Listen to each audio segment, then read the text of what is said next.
किसी से नहीं। बरामदे में लेकर आईने के सामने खड़ी बैठकर अपनी गाड़ी में गैस लेते हुए फैसला करने डाली बोली, मेरा बेबी ने गहरी सांस में आंखें उठाकर अपनी दराज करतूत की बस्त पर रखा। लेकिन उनके कुछ सुनने से पहले परी ने कहा, धीमी दराज लेते हुए हाथों में फौरन चाकू चौका पकड़ा था।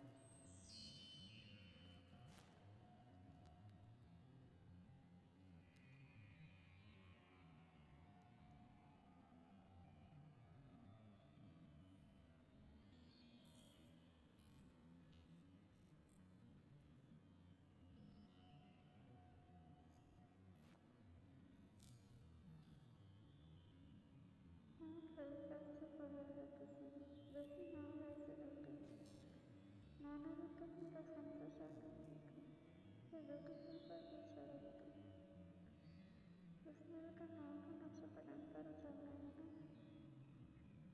सांस के जगह को देखकर कई बार मेरा दिल लम्हा में साफ हो गया।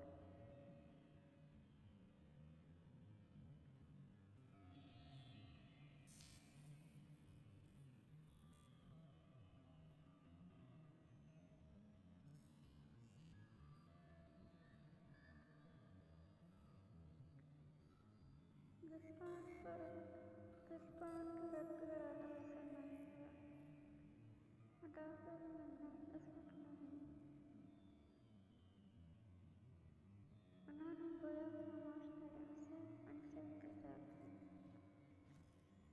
जिसको उनका व्यक्त कराना पसंद नहीं हुआ।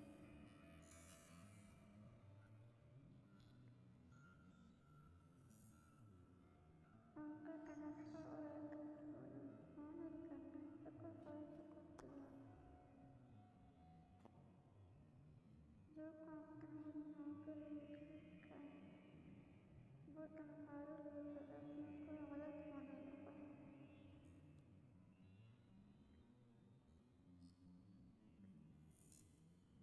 बिल्कुल ये सिलसिला कब नस्लों तक चलेगा।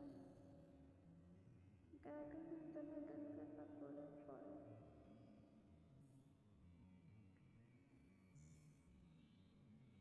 सुनैया ने सिर टकरी में झटक लिया, मेरी बात सुना रखता है, लेकिन जाओ, तुम्हें कॉलेज के लिए देर हो रही है, हम बाद में इसका बात कर लेंगे। ना अभी न बाद में, मेरा फैसला नहीं बदलेगा।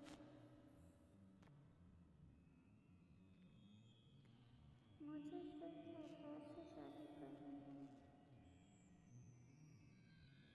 करीबी के कॉल पर बस करने के अंदाज से उछालती बातें अपनी बात पर जोर देकर बोली,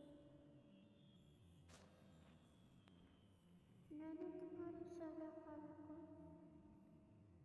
जबान दे रखी है, हर्षद के लिए क्या तुम भूल गई। उन्होंने ये छोकर बेटी को पूरा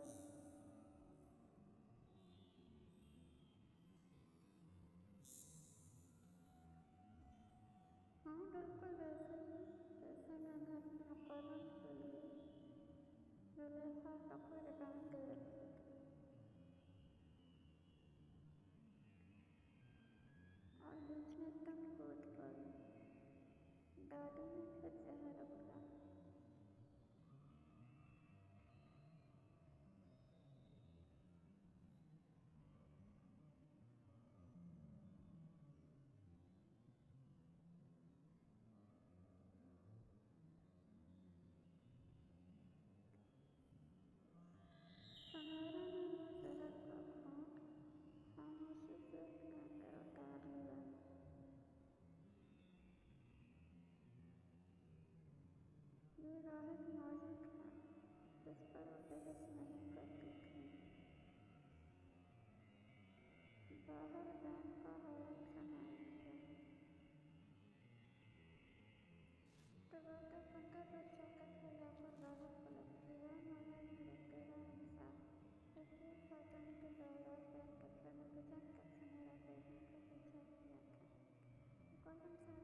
से जुड़ी फियर कने किस मुंह से नरम करेगी अपने नफरत के अल्फाज लेते अंदर पर what beautiful but again उसका हुआ चेहरा देखकर थोड़ा क्या है स्माइल कोई लड़का है सब ठीक है उस पर रफ्तार के संग मेरी भी आंखें चली गई आस्ते से मैं सारा हुआ संभालती चली मुकरम कहने होठ नोच लिए लड़के को निहार लिया मैं समझ गई इसे समझाकर वही राज पर लाई जा सकता है लेकिन अन्ना इसे श्रेय देकर उसके औरत को भी सही साबित करने पर तुली हुई है मैं जानती हूँ वो ये सब कुछ मुझे नीचे दिखाने के लिए कर रही है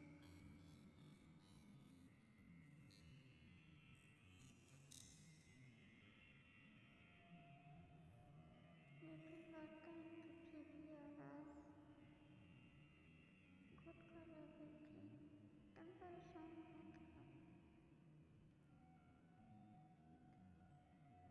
मैं बात करूँगा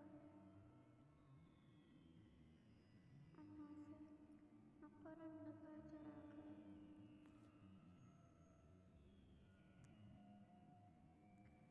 जिस दिन उन्होंने अन्ना की पसंद करके इलिया पापा को गुस्साया व्रत करके अपनी पसंद से सुनहरा सा निभा दिया था उसी दिन से माँ की इस हुकूमत वाली सजा बतौर अपनी लगाम उनके कदमों में गिरवी रखती थी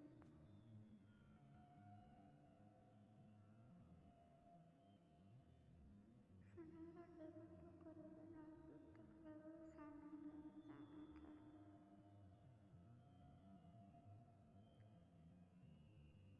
उन्होंने चुली पर तैयार शक्ल बनाए क्योंकि लड़के को भी अपने साथ चलने के लिए कहा कि वो कुछ सोच कर चूल्हे छोड़कर उनके साथ जाने पर तैयार हो गई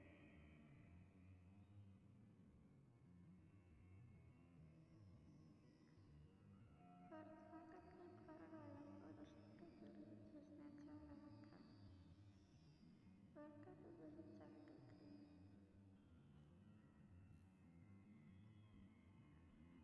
उसके घर वालों को किसी दिन खाने पर बुला लिया जाए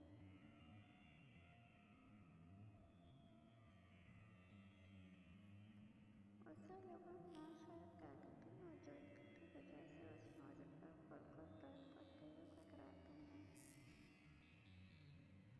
इसलिए आज उनके साथ मार्केट चली आई ताकि इस जुलूस में कैथरीन से बात कर सके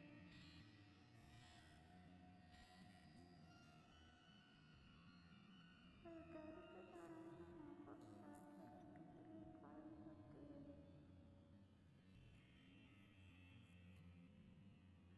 फरजान मिर्जान हर्षद पढ़ा-लिखा अफसर रोजगार और सबसे बढ़कर अमीरी वालों को निकालती जानती हूँ मैं सलाह फराजान इजहार करके निकल गई उन्होंने नरमी से एक बार फिर समझाना चाहा अन्ना एक बार मिलकर इस तलाक से लड़का किसी अभी तक पैदा भी नहीं लगी हुई सुनहरा टेबल में काउंटर पर बैठी रही लड़का ने सामान पर थैला उठा लिया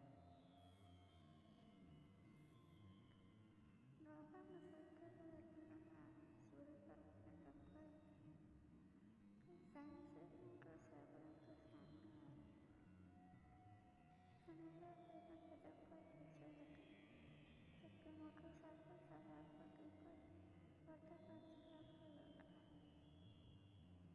सुल्तान वहीं पैसे अन्य ये फरहाद है ग्लैमर गाउन रंग बाजू स्टाइल में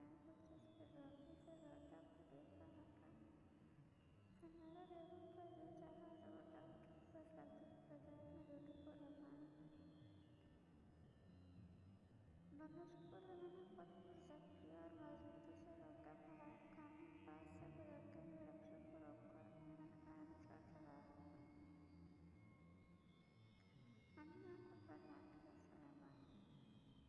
मौके के से खड़े उठाया। भाई कुछ नहीं, मैंने को रोड़ा नहीं, घर वालों को लेकर रोकते हुए हाथ से चाय का कप लेके गाड़ी में बोला, सामने बैठे लोग फिर बोले। वो तो बोली अपने घर वालों को लेकर आने के लिए तैयार है डैडी। अगर इन्हीं अल्लाह बुलाने तक ना रोते ने अपना मेरा नाम लगा लिया। अरे नानी को क्यों नहीं, अपनी दफा तक अपने पसंद की शादी करने से जोर कर गले लेकर और मैं पकड़ने लगी। मैंने सिर्फ मारना नहीं पड़ने की।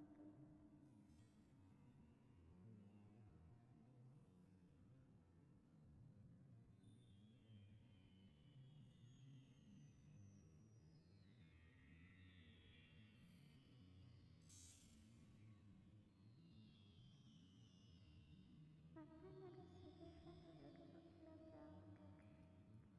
एक खराब बात था। दादी ने थकते हुए बाबा को पकड़ी। सुनहरा एकदम से चाय का घूंट पलक से उतार के नहा गया। खोलने का साले और फोन आया था। वो और फारूक का कमरे से जाने से पहले अपने इकलौते बेटे के फैसले से निर्दोष होना चाहते थे।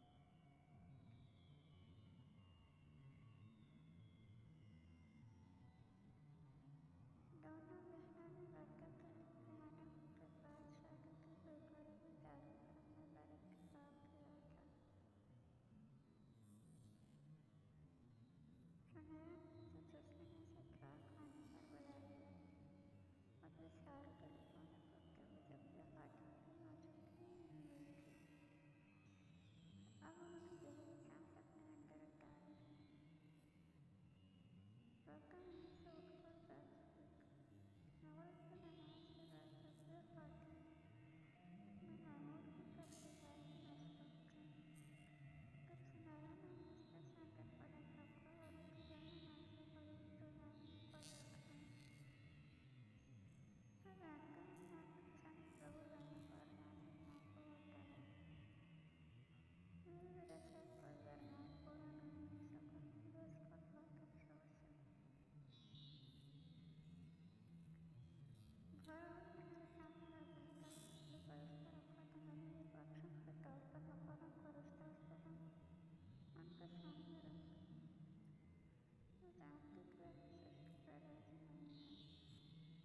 मैंने सोचा कि अपनी खिदमत की तैयारी और फरमाने दादी साहब को नहीं भेजा। बात बड़ी पसंद की रहेंगी। मैं जमीन पर अपने मजबूत सरदार का इंतखाब बनाया। उसको हाथ में उठाने पर मुझे पछतावे का एहसास नहीं हुआ, क्योंकि उसकी तरबियत काफी नहीं थी। लेकिन यूँ लगा जैसे तो और मेरे वाक़ा के काबिल नहीं है। मैंने उसको दिल दुखाया नहीं है। मैं अपनी मजलूमी मुझे माफ कर दो। लेकिन उसको मेरी बातें मैंने आज कभी सुनी नहीं। मुझे दिल से नहीं निकला। और आँख